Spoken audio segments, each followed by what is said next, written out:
शङ्करं शङ्कराचार्यं केशवं बादरायणं सूत्रभाष्यकृतौ वन्दे भगवन्तौ पुनः पुनः। ईश्वरो गुरुरात्मेति मूर्तिभेदविभागिने व्योमवद्व्याप्तदेहाय दक्षिणामूर्तये नमः। अज्ञानतिमिरान्धस्य ज्ञानाञ्जनशलाकया चक्षुरुन्मीलितं येन तस्मै श्रीगुरवे नमः। सद्गुरुदेव भगवान को वन्दना। ब्रह्मसूत्र को आरम्भ भइरहेको छ। भूमिकाको रूपमा हामीले केही दिनदेखि विचार विमर्श गरिरहेका छौँ र जुनसुकै पनि ग्रन्थको आरम्भमा चारवटा कुराहरू विचार गर्ने सम्बन्ध, अधिकारी, विषय, प्रयोजन, यसलाई अनुबन्ध चतुष्टय भनिन्छ। यो शास्त्र अध्ययनको परम्परा हो। यही अनुबन्ध चतुष्टयको क्रममा हामीले अधिकारको कुरा पनि गर्यौं र अधिकार अन्तर्गत समदम उपरति तितिक्षा श्रद्धा समाधान अथवा साधन चतुष्टय सम्पत्ति इत्यादि कुराहरू पनि आए। यो हिजोको प्रसङ्गको पुनः स्मरण गरेको। कठोपनिषदमा नायमात्मा प्रवचनेन लभ्यः भन्ने यसै प्रकरणमा एउटा साधनको सङ्केत गर्ने मन्त्र आउँछ। हाम्रा साधनका कतिपय विषयहरू जहाँ जहाँ आउँछन् तिनीहरूलाई यो मन्त्रमा समेटिएको छ। निषेध विधिद्वारा, निषेध पद्धतिद्वारा यस्तो चाहिँ हुनुहुन्न है भन्ने कुरा त्यहाँ सङ्केत गरेको छ। यस्तो हुनुपर्दछ भन्ने कुरा हामीले हिजो साधन चतुष्टयको चर्चा गर्दा भन्यौँ। शान्तो दान्तः उपरत स्थितिक्षु इत्यादि कुराहरू हामीले हिजो चर्चा गर्यौँ। अब यस्तो हुनुपर्छ भन्नेसँग यस्तो हुनुहुन्न भन्ने कुरा पनि हुन्छ। कोही बिरामी भएको मान्छेले डाक्टरसँग औषधि लिएर आउँदा वा उपचार परामर्श, चिकित्सा परामर्श लिएर फर्किँदा के खाने के नखाने, के गर्ने के नगर्ने दुईटै कुराहरू सिक्नुपर्छ। के गर्ने मात्रै भनेर पनि हुँदैन, के नगर्ने पनि सँगै चाहिन्छ। के नगर्ने भन्यो भने त्यसलाई निषेध पद्धति, निषेधमुख। के गर्ने भन्यो भने यो गर्ने यो गर्ने यो विधिमुख। शब्दहरूको प्रसिद्धिको कुरा मैले सङ्केत गरेको। त्यहाँ आएको छ मन्त्र, नाविरतो दुश्चरितात् नाशान्तो नासमाहितः। नाविरतो दुश्चरितात् 1 नम्बर, नाशान्तः 2 नम्बर, नासमाहितः 3, नाशान्तमनसः 4। यी चारवटा कुराहरू भएपछि मात्रै एनं प्रज्ञानम् अवाप्नुयात्। नाविरतो दुश्चरितात् नाशान्तो नासमाहितः नाशान्तमनसो वापि प्रज्ञानैनमवाप्नुयात्। मन्त्र आउँछ भने भन्नुहोस्।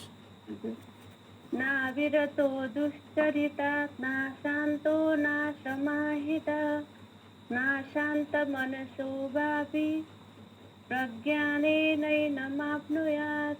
प्रज्ञानेनैनमाप्नुयात्। ल ठिक छ। नाशान्त मानसो छ कि क्या हो पाठमा? अति उत्तम। अति उत्तम। नाविरतो दुश्चरितात्, दुश्चरितात् अविरतः न। जो अब यताबाट पढ्दा पनि भयो, जो पाप कर्मबाट दुश्चरित्रबाट विरत छैन, विरक्त छैन। वैराग्यका कुराहरू पनि आए थिए, तर पाप कर्महरू दुश्चरित्रहरू भने सच्चरित्र त सधैँ म सबै कर्म निष्कर्म नैष्कर्म भाव भन्दैमा पनि शास्त्रविहित कर्म, स्वभावविहितम कर्म गीतामा धेरै ठाउँमा आयो। स्वकर्मणा तमभ्यर्च्य, शास्त्रले निर्धारण गरेका कर्महरूलाई त्याग्नु पर्दछ भन्ने कुरा छैन। त्यसकारणले निषिद्ध कर्महरूलाई परित्याग गर्ने यही नै कुराहरू निष्काम भावले कर्म गर्ने, सकाम कर्म नगर्ने, निषिद्ध कर्म नगर्ने, त्यो नै नैष्कर्म्य भावको अनुकूल हो। त्यो कुराको सङ्केत पनि होला कठोपनिषदमा यो मन्त्रमा।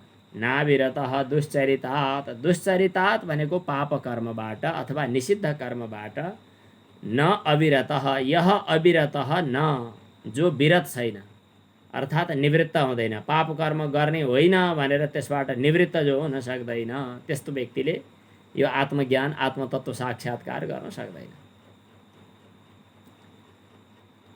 दुश्चरित्र भन्नाले शास्त्रले निषेध गरेका कुराहरू। अब नाशान्तः, जसको इन्द्रिय चञ्चल छ, अशान्त छ, छटपटाहट छ, चुपो लागेर बस्न सक्दैन, मन दौड्या दौडै गर्छ, चञ्चल चञ्चल छ, मनको स्थिरता हुन सक्दैन, त्यस्ता व्यक्तिले पनि यो तत्त्व ज्ञान प्राप्त गर्न सक्दैन।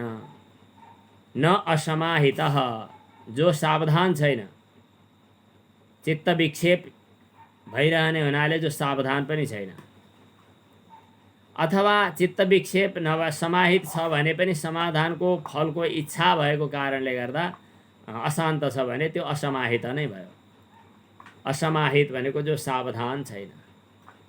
नाशान्त मानसः, जसको मन पनि शान्त छैन। वापि, त्यस्तो व्यक्तिले प्रज्ञानेन एनं न अवाप्नुयात्, प्रज्ञाको बलमा, दिमागको बलमा, खुराफाती दिमाग छ भन्दैमा, धेरै कुरा बोल्न जान्यो भन्दैमा, एकदम दिमागी निपुण छ भन्दैमा, एनम न अवाप्नुयात्, आत्मतत्त्वलाई साक्षात्कार गर्न सक्दैन। यसले हामीलाई केही सीमा बन्धन गर्यो।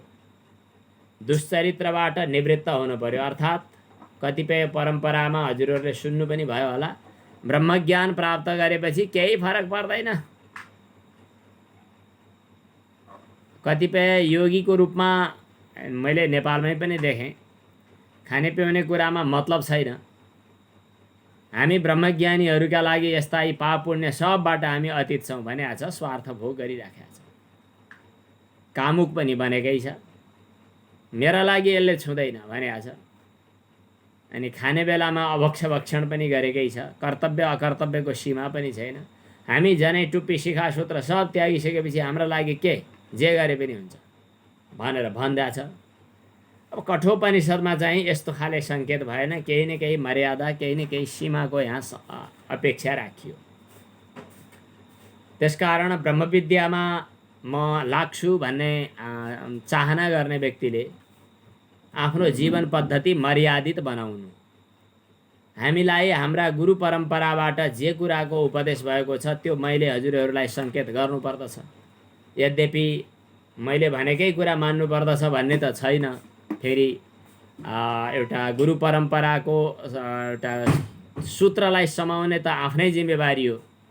तर हामी कहाँ हाम्रो गुरु परम्पराबाट के उपदेश प्राप्त छ भने अलौकिक बनेर, चमत्कार देखाएर, वैभव देखाएर, फुर्ती देखाएर वा चमक दमक भएर अरू कुनैलाई उद्विग्न बनाउने किसिमको वेशभूषामा, उद्विग्न बनाउने किसिमको आचरणमा, अरूलाई पथभ्रष्ट बनाउने किसिमको आचरणमा हामी रहनुहुन्न। हाम्रा आचरणलाई हेरेर अरूले शिक्षा प्राप्त गरून्, एउटा अनुशासित, चरित्रवान र अनि सात्विक बनुन्।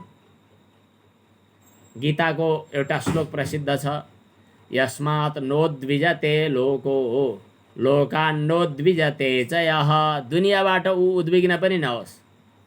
छिछि छिछि ओ त्यस्तो व्यवहार त्यस्तो हुँदैन हुँदैन हुँदैन। कतिपय मानिसहरू, नारी जातिहरू नजिकमा आएको हुँदैन हुँदैन, दूर दूर मैले सुनि गरेको छैन, मैले देख्ने मानौ कि त्यो भयङ्कर अजिङ्गरले आएर टोक्नै थाल्यो कि झैँ गरिकन एकदम भयङ्कर उद्विग्न हुने। कतिपय मानिसहरू, कतिपय साधकहरू फेरि म त ज्ञानी भइसकेपछि त जे गरे पनि हुन्छ भन्यो। नारीहरूले पुरुषहरूको पाउमा प्रणाम नगर्ने हाम्रो संस्कृति हो, विशेष गरी नेपालको। आफ्नो पति बाहेक कुनै पनि पुरुषको शिर पाउमा शिर राखिँदैन, प्रणाम गरिँदैन। अब सन्यासी भएपछि हुन्छ भन्यो। मानौ योगीहरू पनि आफ्ना पार तेर्स्याएर नारीहरूलाई ढोगिदियो हुन्थ्यो, रहर गर्यो। उनीहरूले ढोगिदियो भने मख पर्यो। यो प्रकृति के हो त भन्दा हाम्रो सनातन मर्यादाको विपरीत हो। यो मर्यादाको विपरीत हुने गरी काम गर्ने छुट चाहिँ योगी भए पनि छैन। योगी भए यस्मात् नोद विजते लोकः लोकान्नोद विजते जयः। मर्यादाको उद्वेग, मर्यादामा हलचल आउने किसिमको काम ज्ञानीले पनि गर्न हुन्न। समाज यही हो, परिवेश यही हो। परिवेशलाई, समाजलाई आफ्ना आचरणले, आफ्ना बोलीले, आफ्ना व्यवहारले एउटा सही मार्गदर्शन होस्। कर्मणैव संसिद्धिम आस्थिता जनकादयः। जनक आदि राजाहरू कर्मद्वारा सिद्धि प्राप्त गरे भन्ने क्रममा गीतामा शङ्कराचार्यले भाष्य लेख्नु भएको छ।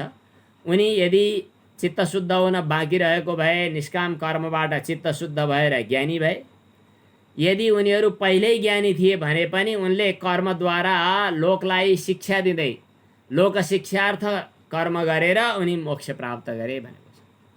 त्यसकारण हामी कहाँ हाम्रो सनातन परम्परामा परम्परालाई उल्ट्याउने गरी अथवा परम्परालाई असर पर्ने गरी, परम्परा भने शास्त्रानुकूल परम्परा, जथाभावी होइन, शास्त्रानुकूल परम्परा र मर्यादालाई असर पर्ने गरी चाहिँ दायाँ बायाँ हलचल गर्ने अधिकार ज्ञानी बनेका व्यक्तिहरूलाई पनि छैन। जो एउटा विचारको चरणबाट धेरै माथि अतीत भइसकेको छ, ऊ निर्विचार स्थितिमा पुग्दा ऊ जडभरत बन्दा, जडवत लोक आचरित नै हुँदा केही फरक पर्या भए छुट्टै कुरा हो। दत्तात्रेयको छुट्टै कुरा हो, के भन्छ त्यो जडभरतको छुट्टै कुरा हो, अथवा भनौँ ऋषभदेवको छुट्टै कुरा हो। तर सामान्यतया लोक व्यवहारमा रहँदासम्म यी व्यवहारका मर्यादाहरूलाई परिपालन गर्नुपर्दछ। ब्रह्म जिज्ञासुहरूमा पनि यो कुरा आवश्यक छ, त्यो कुरा ज्ञानीहरूले पनि शिक्षा दिनुपर्दछ। जिज्ञासुहरूमा, साधकहरूमा के हुनुपर्दछ, के हुनु पर्दैन, यो मन्त्रमा उल्लेख गरियो। नाविरतः दुश्चरितात्, यो अति महत्त्वपूर्ण छ। कठोपनिषदको सुरुकै प्रथम अध्यायको दोस्रो बल्ली के भन्छ? पहिलो अध्यायको दोस्रो बल्लीको 23औं मन्त्र।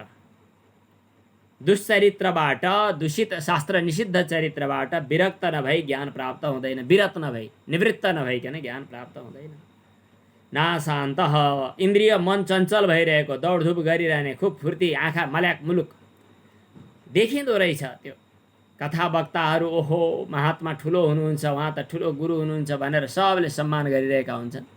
आँखा हेर्दा झिल्के पारा छ, मल्याक र मुलुक चमक र चुमुक, छड्के कुरा गरेका छ, मान्छेलाई उचाल्ने पछार्ने गरिराखेका छ।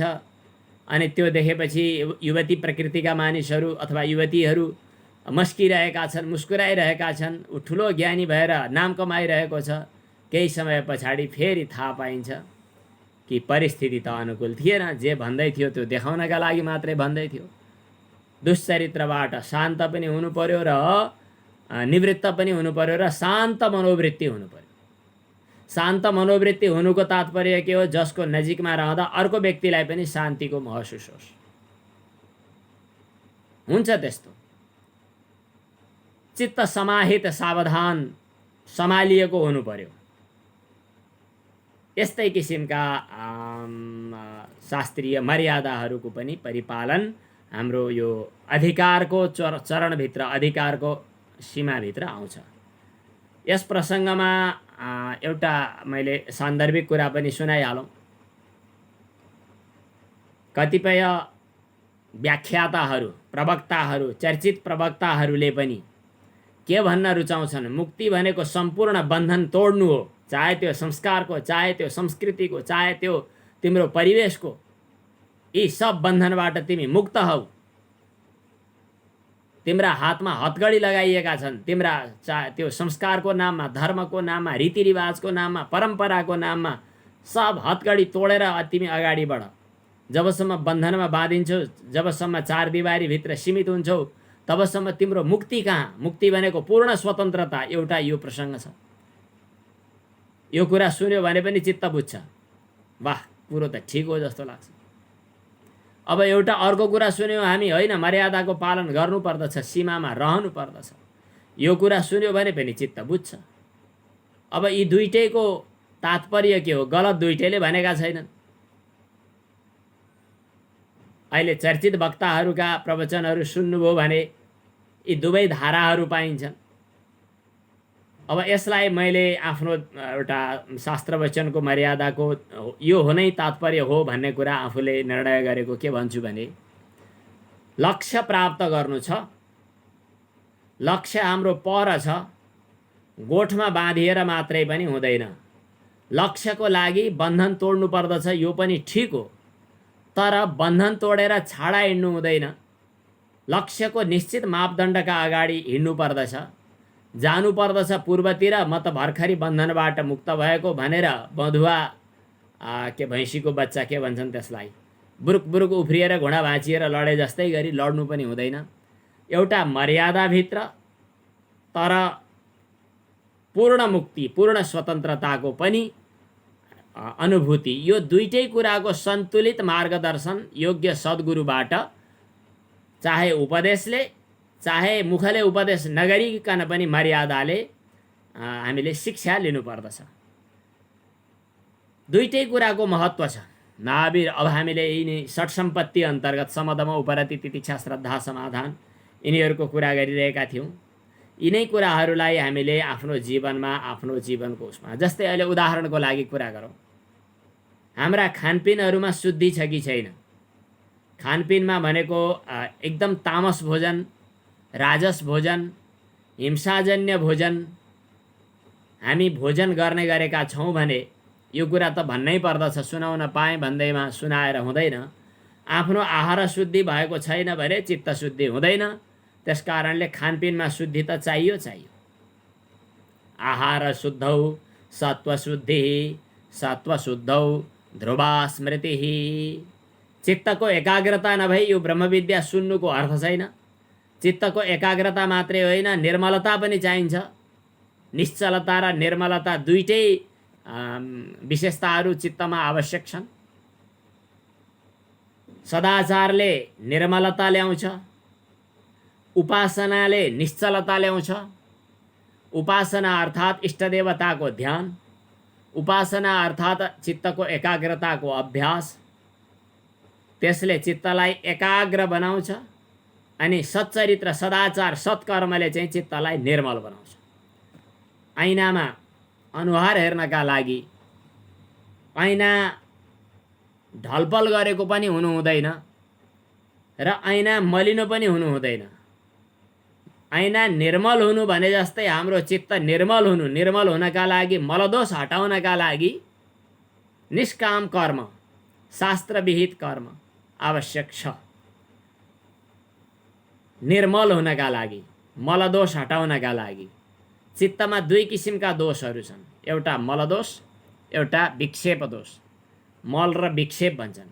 मलदोष भनेको चित्त अनन्तकालदेखि हामीले जम्मा गरेका संस्कारहरूको पत्रै पत्रले धुमिल बनेको छ भन्ने मान्यता छ। जस्तो घरमा राखेको ऐना समय समयमा पुछिएन भने स्वाभाविक रूपमा हावाको प्रभावले, बाहिरी वातावरणका धुलो कणिकाहरूको प्रभावले ऐना मैलो हुन्छ। त्यसलाई समयमा प्रोञ्छन गर्नुपर्दछ र निर्मल बनाउनु पर्दछ। मलदोष अपाकरण गर्नुपर्दछ। मलदोष हटाउनु भनेको सत्कर्म गर्नु, पितामाताको, गुरुको वन्दना गर्नु, प्रणाम गर्नु, उपासना गर्नु, सूर्यको वन्दना गर्नु, उपासना गर्नु, अग्नि, हवन, पूजा पाठ समय समयमा जे होस्, आफ्नो परिस्थिति, देशकाल अनि दीक्षा सम्प्रदाय, गुरु मान्यता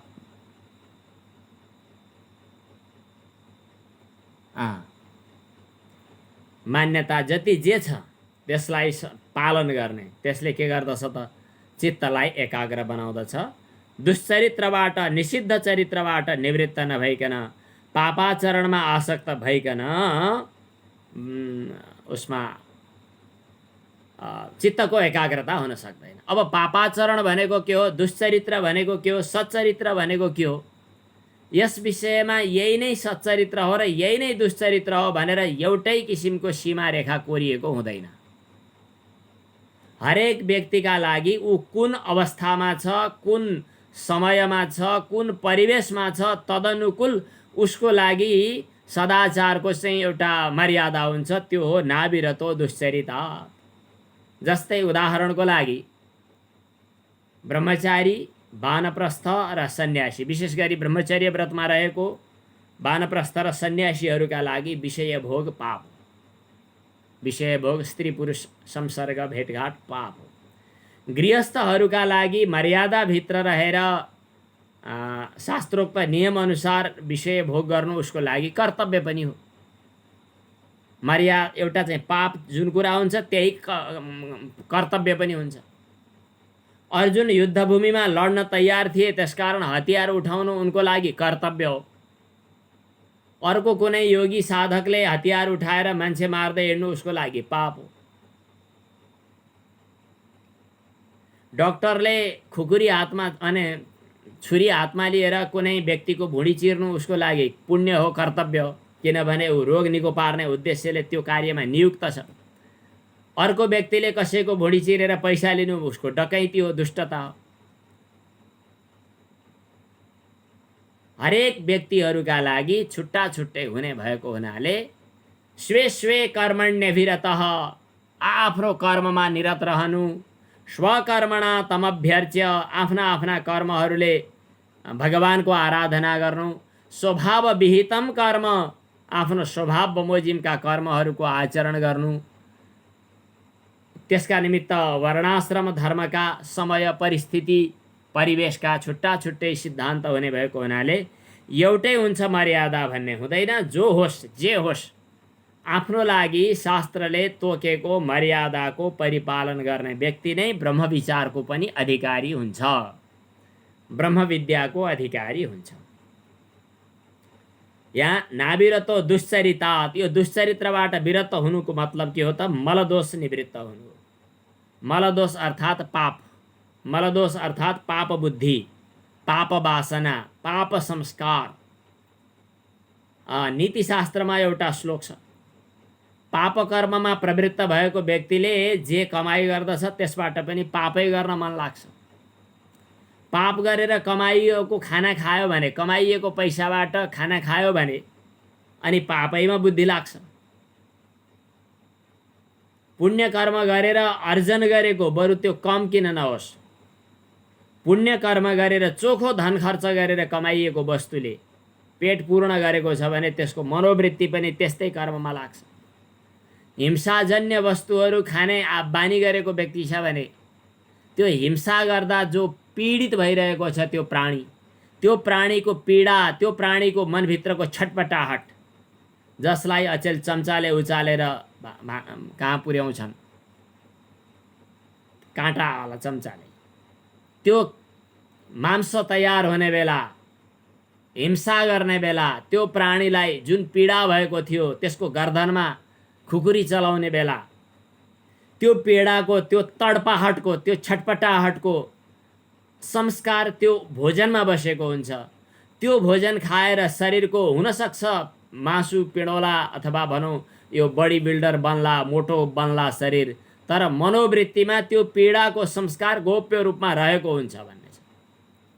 कसैको मन दुखाएर, कसैको चाहिँ सम्पत्तिमा हठात आक्रमण अतिक्रमण गरेर कमाइएका वस्तुहरूको भोजनबाट मनोवृत्ति पनि त्यस्तै किसिमको बन्छ भनेर दुश्चरित्र पाप कर्म, आहार विहार विचार व्यवहारमा शुद्धि आवश्यक छ भन्ने कुरा पहिलो नम्बरमा बताइएको। अब नाशान्त, अशान्त नहुनु, यो मैले फेरि दोहोऱ्याएर अर्थ गर्दैछु। इन्द्रियमा चञ्चलता हुनु अशान्ति हो। इन्द्रियमा चञ्चलता किन हुन्छ?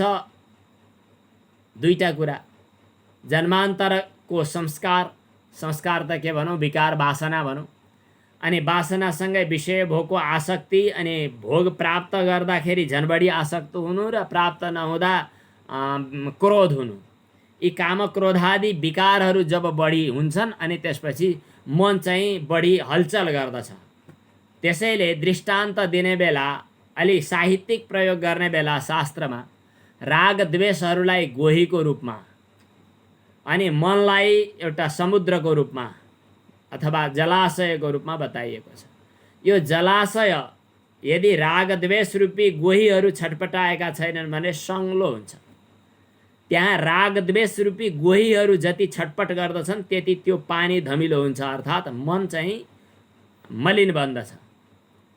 त्यसकारण ती राग द्वेष आदि अथवा काम क्रोध आदि दुर्गुणहरूबाट विरत हुनु नै शान्त हुनु हो। अशान्त व्यक्तिले ब्रह्मविद्या विचार गर्न सक्दैन।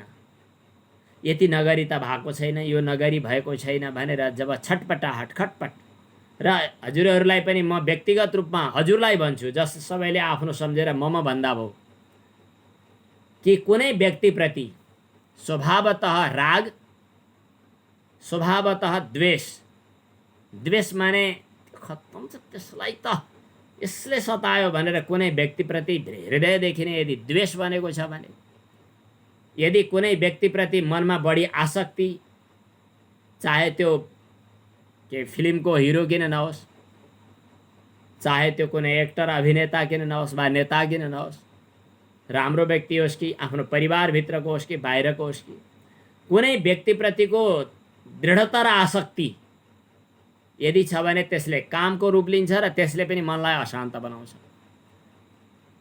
अब कुनै व्यक्तिप्रति भएको स्वाभाविक यदि बारम्बार द्वेष बुद्धि आइरहेको छ भने त्यो द्वेष बुद्धिले पनि त्यसले दुःख दियो, त्यसलाई ठिक नपारी मनभित्र यदि कुरा खेल्छ कुनै व्यक्ति विशेष भने याद गर्नु आफ्नो चित्तवृत्ति, आफ्नो चित्त शुद्ध भएको छैन। हामी भगवानको पूजा गरेर होस् अथवा मन्त्र जपेर, कहीँ मन्दिरमा दर्शन गरेर होस् वा एकान्तमा ध्यान गरेर, योग गरेर होस् अथवा पूजा पाठ गरेर, जसरी हुन्छ यो मनको राग र द्वेष रूपी चञ्चलताबाट निवृत्त बनाउन र शान्त बनाउन हामी अभ्यास गरिरहेका हुन्छौँ।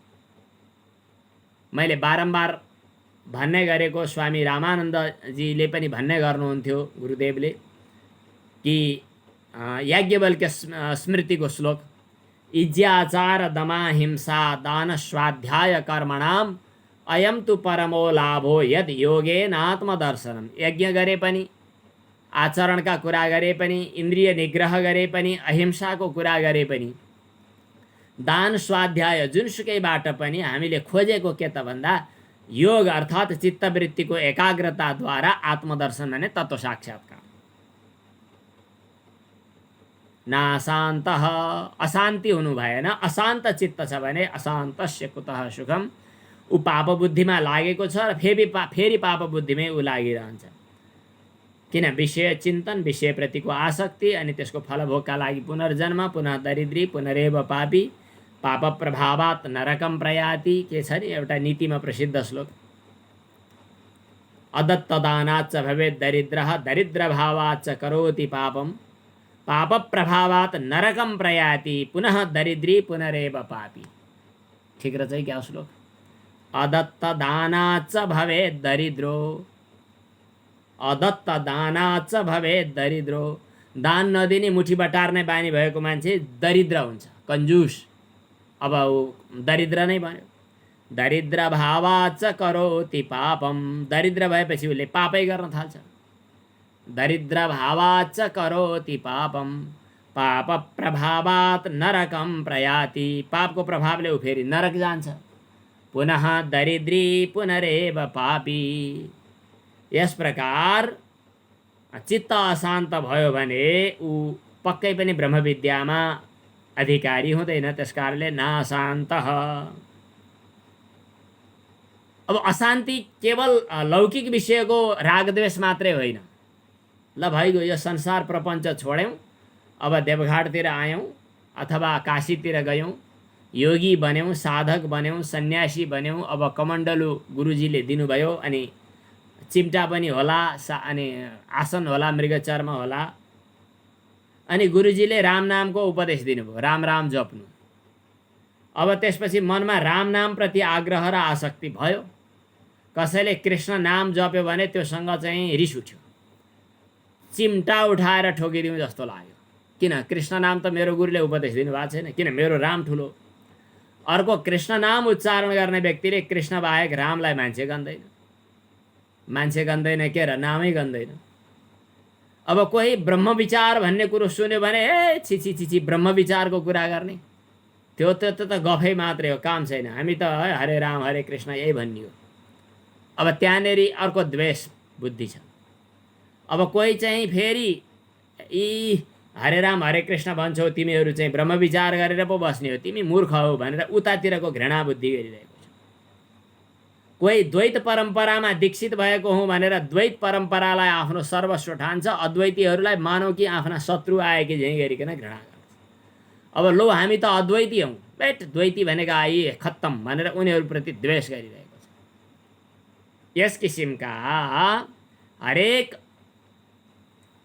साना साना पन्थ सम्प्रदाय, नाम, आकृति, टीका, शिखा, सूत्र, कपडा, यिनीहरूमा आग्रह, यस्तो गर्दै जाँदा झन् परमात्माको व्यापकतामा हानि भइरहेको हुन्छ। त्यसले पनि चित्त अशान्त बनाइदिन्छ। कोही कतिपय योगी बनिसकेका व्यक्तिहरू उनको सामनेमा गएर बसेर अनि ओ हजुर जस्तो योगी भनेर प्रशंसा गर्यो भने वाह चेला ठिक।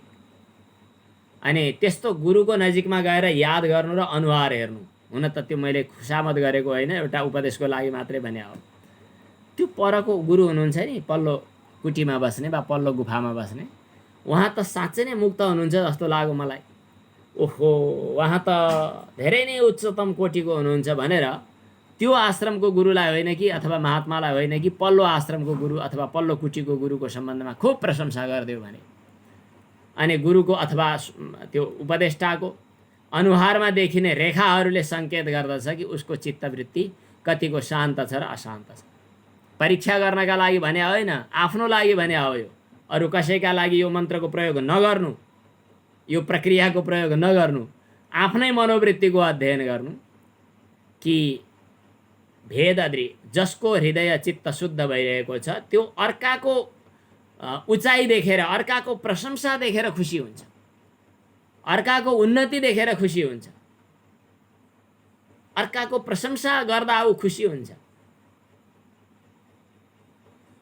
अनि आफ्नो प्रशंसा गरेकोमा ज्यादै दुखी हुन्छ, घुमाएर पनि, सिधै कुरा पनि।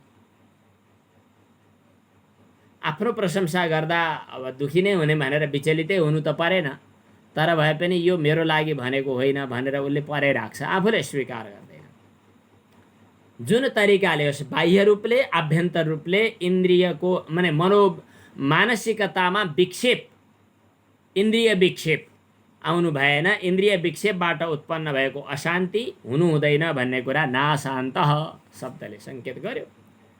तर यहाँनेर विचार गरौँ कि त्यो तत्त्वबोधको अलिकति झल्का नपाइकन परम दृष्टवा परमात्म दर्शन ब्रह्म दर्शन चाहे त्यो परोक्षकै रूपमा किन नहोस्, ब्रह्मानुभूतिको मार्गमा अलिकति नलगाइकन चित्त शुद्ध शान्त हुनेवाला पनि छैन, चित्त शान्त नभइकन त्यो पूर्णतामा पुगिने पनि छैन। यी दुईटाहरू साधना र साध्य लगभग सँगसँगै अगाडि बढ्दछन्।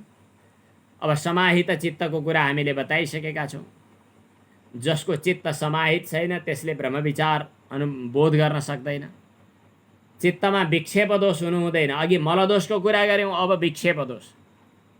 विक्षेप दोष हुनु हुँदैन भन्ने कुरा ना समाहित यो मन्त्रले, यो पदले हामीलाई सङ्केत गरेको छ। चित्तको चञ्चलताको स्वाभाविक रूपमा समाधान हुनु पर्यो। ना शान्त मानसः, दुश्चरित्र पनि छैन, इन्द्रियहरू शान्त पनि छन्, ब्रह्मविचारमा प्रवृत्ति पनि छ, तर पनि अशान्त मानसः। कहिलेकाहीँ नजानिदो ढङ्गले त्यही फलेच्छाका कुराहरू आउँछन्। फलेच्छा कहिले कहिले चाहिँ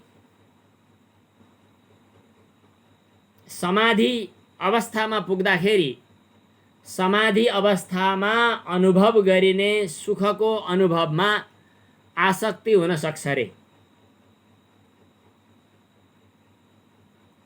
त्यो समाधिका विघ्नहरू भनेर बताएको छ। कतिपय अवस्थामा लय, विक्षेप,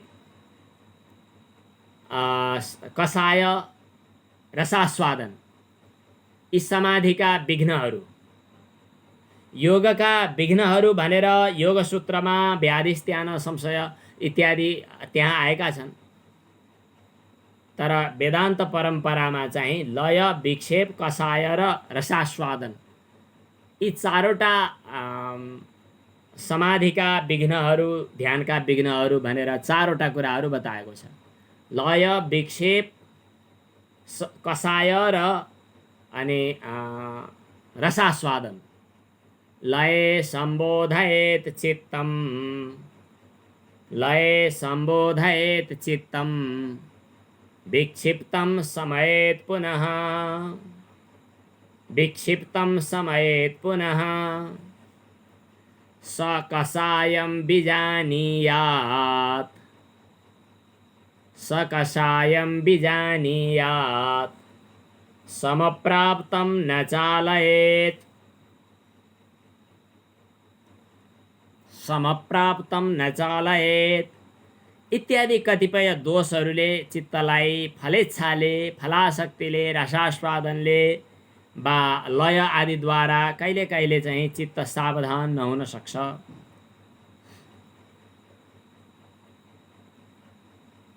सबै कुरा हुँदा हुँदै पनि अलिकति कुराले कहिलेकाहीँ चित्त फस्छ। अदालतमा न्यायाधीशले फैसला दिँदै थिए।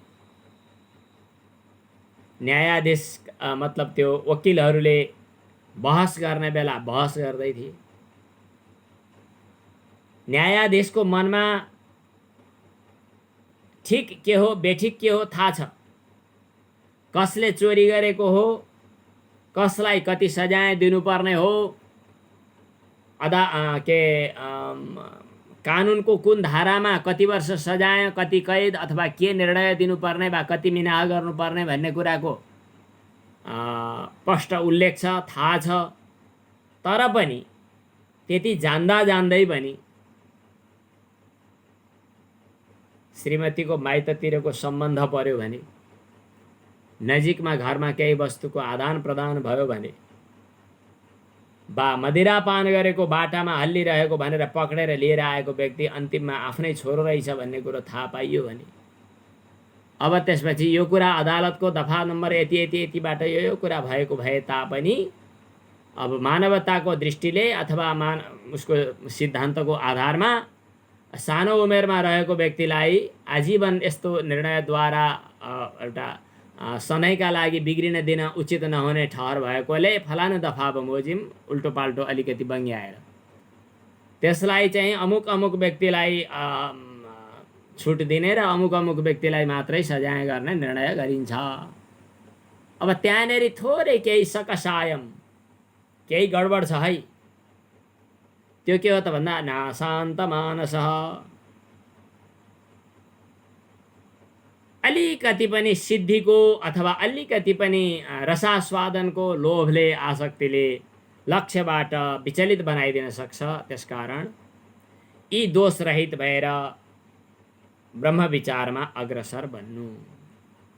अब मुमुक्षाका कुराहरू हामीले हिजो गरि पनि सकेका छौँ र आफैले स्वतः थाहा पाउनु पर्दछ कि मुमुक्षा भनेको मोक्षको इच्छा, जसलाई बन्धनको जानकारी छैन र बन्धनबाट मुक्त हुन्छु भन्ने कुरा थाहा छैन, त्यस्ता व्यक्तिले पनि ब्रह्मविद्यामा अधिकार राख्दैनन्। त्यसकारण मुमुक्षा ज्यादै महत्त्वपूर्ण छ। यो चौथो साधनको रूपमा बताइएकै छ। सांसारिक सुखभोगमा नै आसक्त भइरहेको र यो बन्धन हो भन्ने कुरा थाहा नपाएको व्यक्तिले ब्रह्मविद्यामा के सफलता प्राप्त गर्न सक्ला र? त्यसकारण यस्ता व्यक्ति ब्रह्मविद्यामा अधिकारी हुन्छन्। हामीले हिजो अधिकारको चर्चा गरेका थियौँ। त्यही अधिकारका सम्बन्धमा आज साधनाका कुराहरू हामीले मिसायौँ। अब त्यसपछि हिजोको प्रसङ्ग के थियो त भन्दा अनुबन्ध चतुष्टय होइन, सम्बन्ध अधिकारी विषय प्रयोजन। अब प्रयोजनका कुराहरू गरेका थियौँ। त्यो प्रयोजनको थोरै स्मरण गरौँ अनि अगाडिको प्रसङ्ग उठ्छ। प्रयोजन हिजो हामीले के बतायौँ त भन्दाखेरि शोक मोह निवृत्ति, अविद्या निवृत्ति उपलक्षित आत्मा प्राप्तको साक्षात्कारबाट बन्धन निवृत्ति भन्नुहोस् वा शोक मोहको निवृत्ति भन्नुहोस्। उपनिषदको मन्त्रको आधारमा कुरा गर्नुपर्दछ। तरति शोकम आत्मवित्, शोक मोहको निवृत्ति। शोक मोहको निवृत्ति कसरी हुन्छ रे भन्दा आत्मवित् शोकम तरति भनेको छ। आत्मवित् शोकम तरति भनेको के हो? आत्मज्ञान प्राप्त गर्दा शोक सागर पार तर्न सकिन्छ। अब यहीँनेरि अब ब्रह्मसूत्रको शुभारम्भको ठ्याक्कै बिन्दु यहीँनेरि हो। तरति शोकम आत्मवित्, अथवा भनौँ गीता ज्ञानादेव तु कैवल्यम ऋते ज्ञानान्न मुक्ति यज्ञात्वा न पुनर्मोहम एवं यास्यसि पाण्डव गीता येन भूतान्यशेषेण द्रक्ष्यस्यात्मन्यथो मयि। भनेपछि ज्ञानबाट मोक्ष, यो ब्रह्मसूत्रको शुभारम्भको बिन्दु ठ्याक्कै यही हो, ज्ञानबाट मोक्ष। ज्ञानादेव तु कैवल्यम ऋते ज्ञानात् न मुक्ति, ज्ञान नभई मोक्ष हुँदैन। ज्ञानादेव तु कैवल्यम, ज्ञानबाटै मोक्ष हुन्छ। ज्ञान भनेको पक्कै पनि हलो जोत्नु जस्तो त होइन। ज्ञान भनेको पक्कै पनि इँटा चलाउनु अथवा कोदाली चलाउनु जस्तो त होइन। ज्ञान भनेको त पक्कै पनि बोध हो, जानकारी हो, थाहा पाउनु हो, चेतनाको कुरा हो। जुन कुरा, अब यही बिन्दुमा पक्रिनु, यही बिन्दुमा ध्यान दिनु। जुन कुरा जान्दैमा हट्छ, जानेर के हट्छ अरे, शोक मोह निवृत्ति हुन्छ। जानेर ज्ञानबाट जानिसकेपछि शोक मोह निवृत्ति हुन्छ, ज्ञानबाट शोक मोह निवृत्ति हुन्छ, ज्ञानबाट त्यो मोक्ष प्राप्ति हुन्छ। भनिसकेपछि अब त्यसो भए शोक मोह भन्ने चिज र त्यो मोक्ष भन्ने चिज वास्तविक कि अज्ञानबाट तयार भएको? अब यहाँनेरि अलिकति गहिरिएर विचार गर्ने कुरा के हो भने, जुन कुरा जानेर हट्छ त्यो कुरा नजान्दा भएको। जानेपछि हट्छ नजान्दा भएको। फेरि दोहोऱ्याउँछु, जानेपछि हट्छ नजानेर भएको। यसको मतलब त्यो वास्तविक होइन। कुरो बुझियो? जुन कुरा जान्ने बित्तिकै हट्छ, नजानेको कारणले त्यहाँ आएको हो, ज्ञानबाटै मात्रै हट्छ भनिसकेपछि त्यो त वास्तविक त होइन, काल्पनिक हो। उदाहरण त बारम्बार दिएकै छ, त्यही भन्ने हो, फेरि दोहोऱ्याइदिउँला। डोरीमा सर्प देखियो, यो त डोरी हो भन्ने थाहा पाउने बित्तिकै सर्प हिँड्छ, छैन, हट्यो। केबाट हट्यो? अधिष्ठानको ज्ञानबाट हट्यो। के चिज हट्यो? अध्यस्त चिज हट्यो। यदि अधिष्ठानको ज्ञानबाट, तद्विषयका ज्ञानबाट त्यो कुरा हट्छ भने अहिलेसम्मको मान्यता हट्छ भने, त्यो अहिलेसम्म अब मुक्तिको कुरा आयो है। अघि हामीले कुरा गरेका थियौँ, अहिलेसम्मको मान्यता जो हो त्यो काल्पनिक हो। यो सर्प हो भन्ने मान्यता काल्पनिक हो, झुट हो। यो चाँदी हो, यो सिपी हो भन्ने थाहा पाइसकेपछि अहिलेसम्म सोचेको चाँदी हट्छ भने अहिलेसम्म देखा परेको चाँदी काल्पनिक हो। यस प्रकार मिथ्या हो भन्ने कुरा चाहिँ त्यो श्रुतिले हामीलाई बताइदियो। श्रुति भनेको वेदमन्त्र। वेदमन्त्रले के बतायो त भन्दा, ज्ञानात् एव तु कैवल्यम, ज्ञानबाट मोक्ष प्राप्त हुन्छ भन्यो। ऋते ज्ञानात् न मुक्ति, ज्ञान नभइकन मोक्ष प्राप्त हुँदैन भन्यो। यसको तात्पर्य के हो? जुन कुरा ज्ञानबाट निवृत्त हुन्छ त्यो कुरा अज्ञानका कारणले आएको। देवघाटमा अहिले धेरै नै बाँदरहरू छन्। हाम्रो घरको अगाडि बाहिरतिर केही सुकाउन पनि पाइँदैन, केही बिस्कुटहरू अथवा सागसब्जीहरू केही लगाउन पनि पाइँदैन। खानेकुरा हातमा लिएर कारणवश बाहिर उभिएछ, कोही फलफुल लिएर आएछ भने, देवघाट कोही आउनुभएछ भने फल लिएर आउँदा याद गर्नु, यहाँ बाँदरले चाहिँ झम्टिहाल्छन्। अयोध्यामा, वाराणसीमा, मतलब उता सङ्कटातिर जस्तै। अब यी बाँदर हुन् भन्ने कुरा थाहा पाउँदैमा त बाँदर हट्दैनन् नि। बाँदर हो भन्ने कुरा थाहा पाउँदैमा बा अरू केही थाहा पाउँदैमा त बाँदर हट्दैन। व्यावहारिक दुनियाँमा यिनीहरू साँच्चै नै यहाँ बसेर व्यावहारिक फलफुलहरू खाइदिएकै छन्। व्यावहारिक प्रपञ्च त छँदैछ, तर जुन कुरा केवल जानकारीले हट्छ त्यो कुरा अज्ञानबाट आएको भन्ने कुरा दोहोऱ्याइकन भन्नुपर्ने भयो। हामी ज्ञान, ब्रह्मज्ञानबाट प्राप्त भने तत्त्व साक्षात्कार, ईश्वर साक्षात्कार, यो ज्ञान बोध। यसको तात्पर्य के हो? आजसम्म जुन कुरा अगाडि थुप्रिएर बसेको छ, जुन कुराले समस्या पारिरहेको छ, त्यो ज्ञानबाट यदि हट्छ भने त्यो आएको अज्ञानले हो भन्ने कुरा स्वतः सिद्ध भयो। यहाँसम्म हामी पुग्यौँ। अज्ञान तर थियो नि यहाँ, छैन त भन्न मिलेन, थियो अघिसम्म। सर्प थियो अघिसम्म, प्रपञ्च थियो, द्वैत प्रपञ्च थियो अघिसम्म, बन्धन थियो अघिसम्म। भलै ज्ञानोत्तर हो, निवृत्त भयो। अहिलेसम्म यदि बन्धन थियो भने त्यो बन्धन ज्ञान हुने बित्तिकै अकस्मात निवृत्त हुन्छ भने त्यो अज्ञानबाट आएको हो। तर छ, त्यस कारणले होइन भन्न मिलेन। छ भनौँ कि थियो भनौँ, अज्ञान कालमा थियो, त्यस कारणले होइन भन्न मिलेन। निवृत्त हुन्छ, त्यस कारणले हो भन्न मिलेन। हो भन्न पनि नमिल्ने, होइन पनि भन्न नमिल्ने भएको हुनाले यो जति द्वैत प्रतीति हो, ज्ञानबाट निवृत्त हुने, अज्ञान कालमा फैलिरहेको, अज्ञान कालमा चमत्कार देखाइरहेको जो द्वैत प्रतीति हो, यो चाहिँ मिथ्या हो भनेर बुझ्नुपर्ने हो।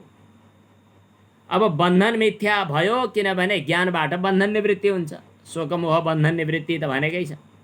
भनेपछि मिथ्या तब सिद्ध हुन्छ जब त्यो अध्यस्त हुन्छ, अध्यासद्वारा सिद्ध भएको हुन्छ। त्यसो भए अब अध्यास भनेको के हो त? यो कुरा भगवान शङ्कराचार्यले यो चाहिँ भाष्यकारले, अब हामी चाहिँ यो ब्रह्मसूत्रको भाष्यलाई नै अगाडि बढाउँदैछौँ। भाष्यकारले उपस्थापन गर्नुभएको छ। भगवान भाष्यकारले जुन कुरा उपस्थापन गर्नुभयो, सुरुमा ब्रह्मसूत्रको सुरु गर्ने बेला यो PDF चाहिँ हजुरहरूले प्राप्त गर्न सक्नुहुन्छ। कोही हाम्रा साधकहरूले हिजो अस्ति प्राप्त गर्नुभएको छ भने यहाँ राखी पनि दिनुहोला।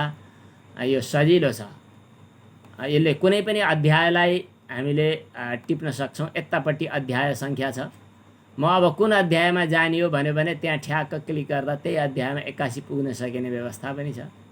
अन्तिम पृष्ठमा जान पनि सकिन्छ। अब सुरुमा भगवान शङ्कराचार्यले चाहिँ जे कुरा उपस्थापन गर्नुभयो यसलाई अध्यास भाष्य भन्छन्। अलि असजिलो त छ, तर हजुरहरूमध्ये केही साधकहरू केही यहाँसम्म अध्यास भाष्य भयो, केही साधकहरूले अध्यास भाष्य पनि पढ्ने हो कि भनेर कुरा उठाउनु भयो। पछाडि त अलि छोटो छोटो छिटो छिटो लैजाउँला पनि। अब अध्यास भाष्यको सम्बन्धमा थोरै संक्षेपको रूपमा म अगाडि बढाउँछु। यो शङ्कराचार्यले अध्यास भनेको के त भन्दाखेरि मिथ्या नभएको वस्तु देखा पार्ने जो एउटा अज्ञान हो, तरिका हो, भ्रान्ति हो, भ्रम हो, यसलाई अध्यास भनिन्छ। अध्यास भनेको एक किसिमको भ्रम भनेर बुझ्नु, भ्रान्ति भनेर बुझ्नु, नभएको चिज देखा पर्नु भनेर बुझ्नु। अब यो कुरा अध्यास हुन सक्छ कि सक्दैन, अध्यास हो कि होइन भन्ने कुराको उत्थान उपस्थापन गरेर भगवान शङ्कराचार्यले चाहिँ यो भाष्यको सुरुवात गर्नुभएको छ।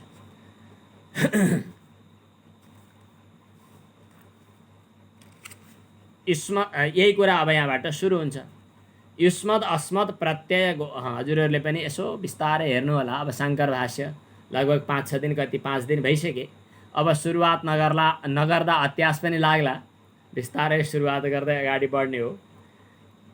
बिस्तारै वाचन गर्ने प्रयास गर्नु होला वा सुन्नु होला।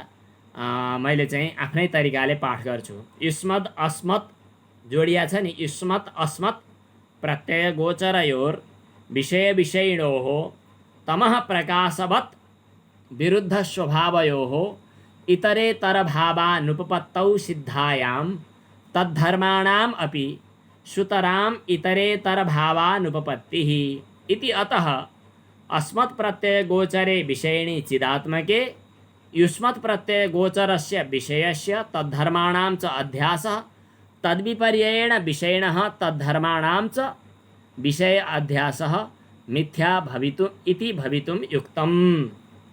तथापि अब हामीले दुनियाँमा व्यवहार गर्दा दुई ढङ्गले व्यवहार गरेका हुन्छौँ। अथवा संसारमा पदार्थ दुईटा हुन्छन्, वस्तु दुईटा हुन्छन्। एउटा चाहिँ त्यो भन्न मिल्ने, एउटा म भन्न मिल्ने। त्यो पनि के भनौँ र यो भन्न मिल्ने अगाडि छ, त्यस कारणले यो भन्न मिल्ने। यो भन्नु, तिमी भन्नु, त्यो भन्नु, जे होस्, म बाहेक, म भन्न मिल्ने बाहेक अरू सम्पूर्ण कुरालाई एउटै टोकरीमा राखेर विचार गर्नुहोस्। तिमी अथवा त्यो भन्न मिल्ने सम्पूर्ण पदार्थहरू र म भन्न मिल्ने पदार्थहरू, यी दुईटा कुराहरू छन्। अरू कुरामा भ्रान्ति पनि हुन्छ, तर तिमी र ममा भ्रान्ति हुँदैन। ए तिमी पो, मैले त मै पो हुँ कि भन्ठानेको थिएँ, यस्तो भ्रान्ति त कहिले पनि हुँदैन। ए म पो तिमी पो भन्ठानेको थिएँ, मैले त झुक्किएछु भन्न त मिल्दैन। ए तिमी श्यामप्रसाद, मैले त रामप्रसाद हौ कि भन्ने सोचेको थिएँ भनेर भ्रान्ति गर्न मिल्छ। किन तिमी तिमी त्यो त्यो भन्न मिल्ने चिजहरू, म भन्दा भिन्न भन्ने चिजहरूमा केही भ्रान्ति हुन्छ। जस्तै सिपी चाँदी भ्रान्ति हुन्छ। अलिअलि कुरो त मिल्न पर्यो नि धर्महरू, तिनीहरूमा मिल्छ। तर जो बिल्कुलै उल्टो छ तिनीहरूको बिचमा भ्रान्ति भयो भन्न मिल्दैन।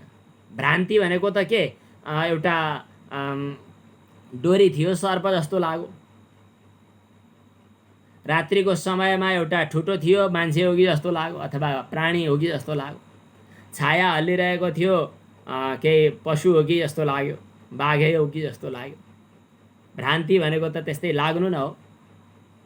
जो नजिक नजिक मिल्दा मिल्दा कुराहरू हुन्छन् हो त्यस्ताका बिचमा भ्रान्ति त हुन्छ। तर जो बिल्कुलै उल्टा स्वभावका, बिल्कुलै भिन्न, बिल्कुलै पृथक स्वभावका छन् तिनीहरूको बिचमा भ्रान्ति त हुन नसक्ने हो। जस्तै उदाहरणको लागि, ए यो त उज्यालो पो रहेछ, मैले त अँध्यारो हो कि जस्तो मानेको थिएँ, यो त उज्यालो पो रहेछ भनेर भन्न पर्दैन। ए यो त अँध्यारो पो रहेछ, मैले त बत्ती बलेको झलल्ल हो कि जस्तो मानेको थिएँ, झुक्किएछु म भनेर कसैले पनि भन्दैन। तमह प्रकाशवत् भनेको चाहिँ उज्यालो र अँध्यारो जस्तो बिल्कुल विरुद्ध स्वभावका छन्। यिनीहरूको बिचमा कुरै मिल्दैन, यिनीहरू फरक छन्, छुट्टै हुन्, विरुद्ध स्वभाव भएका, अँध्यारो र उज्यालो जस्तै। त्यस्तै तिमी भन्नु र म भन्नु, अथवा त्यो भन्नु र म भन्नु, यी दुईटा चाहिँ बिल्कुल भिन्न स्वभावका छन्। यति कुरो बुझियो। अब यस पछाडि अगाडि बढौँ। जति पनि सांसारिक पदार्थहरू छन्, विषयहरू छन्, यिनीहरू जड छन्।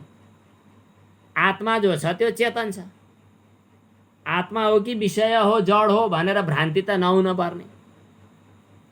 किन विषय भनेको के हो भन्दाखेरि घटपट आदि पदार्थहरू, वस्तुहरू हुन्, विषय भन्छन् नि। अनि विषयी भनेको के हो त भन्दा आत्मा हो। विषय र विषयी पनि बिल्कुल भिन्न स्वभावका छन्। एउटालाई म भनेर अनुभव गरिन्छ, एउटालाई त्यो भनेर अनुभव गरिन्छ। भनेपछि के भए त? बिल्कुल विरुद्ध स्वभावका भए। अब भ्रम हुन, भ्रान्ति हुनका लागि तादात्म्य उस्तै उस्तै लाग्न पर्दछ। यहाँ त तादात्म्य त हुनै सक्दैन यिनीहरूको, किन यिनीहरू विरुद्ध धर्मवाला छन्। यो हुँदैन जस्तो लाग्छ। यति भनेको भ्रान्ति हुन सक्दैन, भ्रम हुन सक्दैन। कसको हुन सक्छ, तर त्यस्ताको जसको धर्म मिल्दा जुल्दा हुन्छ, उस्तै उस्तै लाग्ने। तर बिल्कुलै उल्टा, बिल्कुलै पाल्टाको त धर्म माने के अरे भ्रान्ति त हुँदैन त। मैले दिदी हुन् कि जस्तो लागेको थियो, यिनी बहिनी रहेछिन् भन्न त मिल्यो। मान्ने एउटा लामखुट्टे आएको छ, एउटा हात्ती आएको छ, यो त मैले लामखुट्टे हो कि भन्ठानेको थिएँ, हात्ती पो रहेछ भन्ने यस्तो खाले भ्रान्ति हुँदैन। बिल्कुलै भिन्न स्वभाव भएकाहरूको बिचमा भ्रान्ति हुँदैन। त्यसकारण आत्मा र अनात्माको भ्रम भयो, भ्रान्ति भयो भनेर भन्न त नमिल्न पर्ने हो। हजुरले भ्रान्ति भ्रम भयो भनेर किन भन्नुहुन्छ? अनात्मा भनेको शरीर, मन, बुद्धि, अहङ्कार, जड पदार्थहरू, घटपट आदि विषय समेत। अनि अर्को चाहिँ फेरि चेतन आत्मा। त्यो आत्माको र त्यो जड पदार्थको चाहिँ मतलब शरीर आदिको चाहिँ बिचमा भ्रम भयो, भ्रान्ति भयो। अनि शरीरलाई लिएर अहम प्रतीति भयो, अनि आत्मामा लिएर मोटाएँ, दुखाएँ, मतलब दुब्लाएँ, यस्तो प्रतीति भयो भनेर तपाईँले भ्रान्ति भयो भन्नुहुन्छ। त्यो चाहिँ हुन नहुने हो, किन बिल्कुल भिन्न स्वभावका छन्। यो कुरा बताए। हुन त हो, तर पनि भन्नुपर्दछ। अब वाचन गर्नुहुन्छ कि त? अलिकति है, त्यो अनम्युट गर्ने व्यवस्था छ कि छैन कुनै? हस्। युष्मत् अस्मत् प्रत्यय गोचरयोः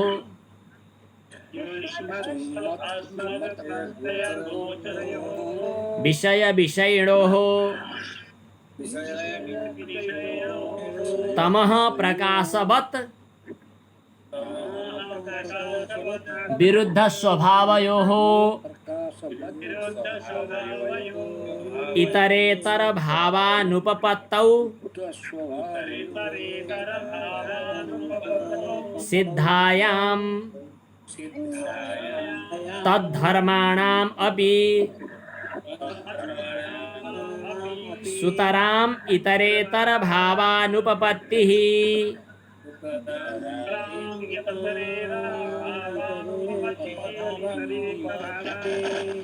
अब यति हो आज पढ्ने। यद्यपि भनेको हुन त भनेर सुरु गरेको यहाँसम्म। भोलि तर पनि भनेर भनौँला। भोलि तर पनि यहाँनिर के बताइयो त भन्दा युष्मत् प्रत्यय गोचर र अस्मत् प्रत्यय गोचर भएका दुईटा विषय र विषयी छन्। युष्मत् भनेर भनिने विषय, अस्मत् भनेर भनिने विषयी, यी दुईटा बिल्कुल विरुद्ध स्वभाववाला छन्। एउटा अँध्यारो जस्तो, एउटा चाहिँ उज्यालो जस्तो। यिनीहरूको बिचमा पनि एक आपसमा चाहिँ इतरेतर भाव हुन नसक्न पर्ने, यिनीहरूको बिचमा पनि इतरेतर भाव अन्योन्याध्यास हुन नहुने। अनि यिनका धर्महरू छन्। यिनका धर्म भन्नाले आत्माका विषयीका धर्महरू सत्ता, चित्ता, आनन्द, रूपता। अनि उसका चाहिँ जड पदार्थका धर्महरू चाहिँ विनाशित्व, जड अथवा चाहिँ इत्यादि जे हुनु धर्महरू। यिनीहरू चाहिँ पनि धर्मको पनि अध्यास हुन नसक्नुपर्ने। धर्माध्यास र धर्मीय अध्यास, यसको टीकामा व्याख्यामा धेरै कुराहरू आउँछन्। यिनीहरूको अध्यास हुन नसक्नुपर्ने, तर पनि अलिकति केही कारणले अस्मत् प्रत्यय गोचर भएको विषयमा, अस्मत् भनिने विषय आत्मामा, चित रूप आत्मामा, युष्मत् भनिने चाहिँ विषय र विषयका धर्महरूको पनि अध्यास भएको, अनि त्यसको उल्टो विषय र विषयका धर्महरूको विषयमा अध्यास भएको कुरा जो देखिएको छ त्यो मिथ्या इति भवितुम युक्तम। अनुपपत्ति हुने भएको हुनाले अब जब युष्मत् प्रत्यय गोचर र अस्मत् प्रत्यय गोचर विषय र विषयको बिचमा जो अध्यास भनेर भनिएको छ त्यो अध्यास मिथ्या भनेर, अध्यास होइन भनेर भन्नुपर्ने। इति युक्तम, यस्तो हुनुपर्ने। तथापि यहाँबाट तर, अब यो तर चाहिँ भोलि गरौँला। आज शुभारम्भ मात्रै गरियो। ओम पूर्णमदः पूर्णमिदं पूर्णात् पूर्णमुदच्यते पूर्णस्य पूर्णमादाय पूर्णमेवावशिष्यते। ओम शान्तिः शान्तिः शान्तिः। ओम।